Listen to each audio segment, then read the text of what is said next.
Hey there, y'all, and welcome to today's Daily Down and Dirty. My name is Fairlight. Welcome to Airy Fairy Tarot. All right, y'all, so the message today is about crossing the bridge from burdens to brilliance. All right, and I love this. So the first three cards out we have, it was like this. They didn't all fall together this way, but that's how it kind of came across. This kind of fell in my lap sideways. And so the first card out actually was the Star. And so this is acknowledging your divine truth, your divine brilliance, your divine consciousness. I do want to say we've also got the Sun here. And so it's all about your brilliance and really focusing on that. I want to jump around, but I'm going to try to stay focused here. So, and what I love is that I am jumping around because right next to the Star card, we have the Tower. And so this really does show that it's like you've got to have some sort of a breakthrough. And I love to say, you know, breakdown equals breakthrough.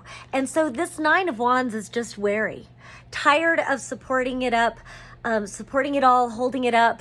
You know, it's just the grind in a way. It just feels like, again, it's wariness. It's almost like a defensiveness, and it's like, what is it all for? It just, I don't know. I just get this feeling of futility the way this is across. And there's just a sense of almost like a forlorn loneliness when I look at how this energy is bridged. Because, and the reason I say that is because the Six of Pentacles is about receiving help.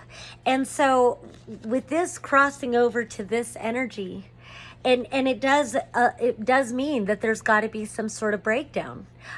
You've got to, because you're holding up the fort. It's like you're clinging to a construct that has you weary, but it's like you don't feel like you have any choices, and you're afraid to ask for help. And I know this weariness. I know this fucking feeling.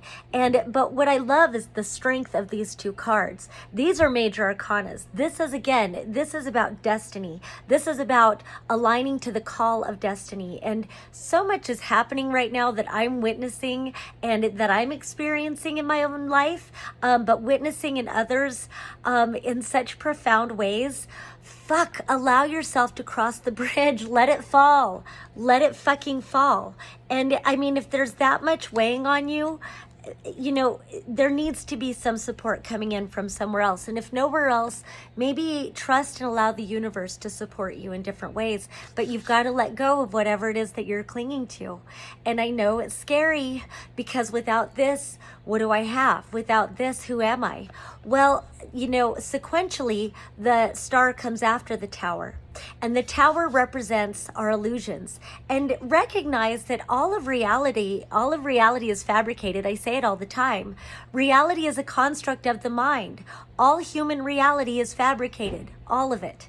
You go to nature, you get out of your head, you get into your body, you come into the present moment, you connect with everything around you. That's the truth. That's you recalibrating yourself to the truth of who you are. But the minute you step foot on the pavement, you are in a human fabricated reality. You come into the city, you're in a fabricated reality, and there's nothing wrong with that. It's just that we've all kind of forgotten, or maybe even been led not to understand, that we are also creator beings. We are fabricating our reality, and we don't have to acquiesce to this type of truth. Let the burdens fucking fall and connect to the light of your own consciousness. So above this Six of Pentacles, and I think it really is allowing help, we've got the Seven of Swords and the Seven of Pentacles. And so there's something about the sevens. I'm a fan of Chris Rex, so I'll give a shout out. I love Minnow Pontero. And he's always saying that sevens represent some sort of fear. And so here we've got this Seven of Swords, which normally it means like some sort of sneaky deception kind of a thing. But I feel like in light of this, and also it's so funny because I had two cards that were looking at me while I was taking a class earlier. That's why I'm not at work. And it was these two cards here, and this card was above this one. And so I was already contemplating, and it's so funny that they both came out again. I'm super grateful for that. I was hoping so. Because I almost did a reading just on these two cards. And if you look closely, there's this little one, this little dragon. and he's sneakily pulling away this bone that this bigger, older dragon is clinging. And so again, it's about what are you clinging to and why? It's some sort of a truth, and sometimes we cling to our fears, and I think that's really what this is about. Clinging to our fears, and here comes this youthful energy to pull that away. And then I've never been drawn to the columbines on this card until today, but there's something about allowing yourself to blossom, allowing the new to blossom. And being from Colorado, I, correlate columbines to Colorado and to being on the mountain, and they're up in the mountains. So there is something about recognizing where you are. You may see that you're further ahead, you're further up than you recognize. You just have to allow yourself to appreciate where you're at and allow yourself to blossom and bloom. And so then part of this, and then it's so funny, both of these cards, I've had this deck for a long time, well, quite a while, at least more than a year. And I noticed there's this little bat hanging. I'd never noticed this bat in this card before. And this bat was staring at this pentacle. And so bats, to me represent really strong intuition. I love bats. I was a tour guide at the Cave of the Winds in Manitou Springs, Colorado, and learned a lot about bats. And one of the things I learned is that they say blind as a bat. Bats don't have bad eyesight. It's just that their echolocation helps them see in a much broader way. And so with that echolocation, again, that goes to our psychic gifts, our intuition. And what I love also is that the echolocation is emitted from their noses. So there's something about this higher vibrational, higher frequency, higher minded discernment that comes through. And it's like, are you really focusing on your own self-worth? Are you really focusing on the value of what life has to offer you? Are you really focusing on are you discerning? Are you allowing yourself to appreciate the value of what could blossom within you now if you would just be willing to let go, and just flow? And then you've got the Seven of Pentacles. So again, the seven's acknowledging a fear, and the Seven of Pentacles is about starting over. But you're not starting over at the very beginning. This indicates that you have been through it, and that's hence the Six of Pentacles, needing to allow yourself to ask for help, or allowing others to help you. Maybe others see that you're in need, but you're just clinging so tightly to something.